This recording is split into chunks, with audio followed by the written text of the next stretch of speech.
side of the system upholding Zionism and imperialism in this country. At this point, we have no illusions. We know who is the New York Times. And we know that because of organized writers and artists and cultural workers who have continued the struggle every day since October 7th. I'm going to call now Tracy from Writers Against the War on Gaza.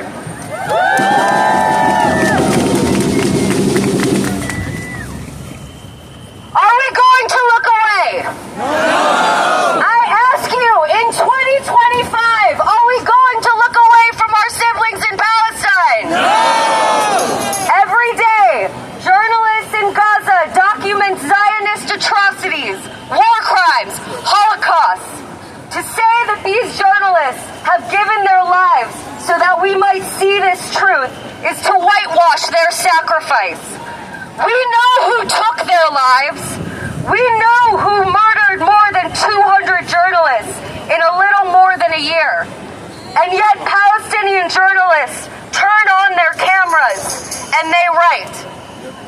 Palestine calls us to witness, and we will not look away.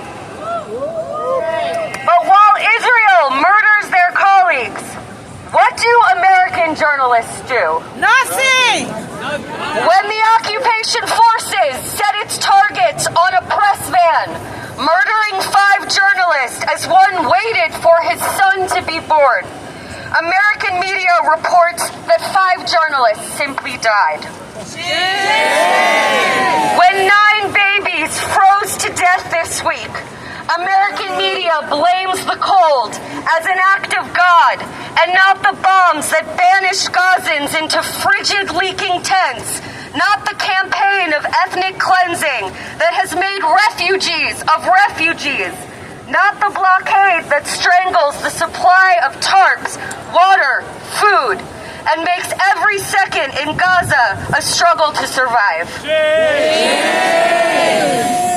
The New York Times, CNN, the Washington Post, these institutions which claim to promote a free press are not free at all, but subjugated to Zionism and imperialism. They are trying to force us to avert our eyes, and they are trying to blind us. They are trying to hide the images of Zionist crimes and hide the images of Palestinian resistance. These institutions have gone past bias.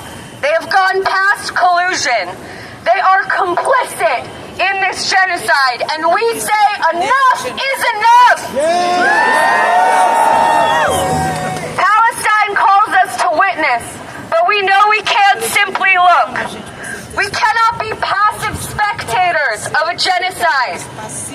As witnesses, we are called to expose Zionist myths and lies wherever we find them.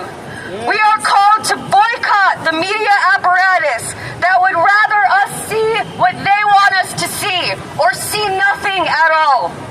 Yes! We are called to witness so that we are moved to action, so that we take hold of every lever in every axis of our lives and grind this death machine to a halt.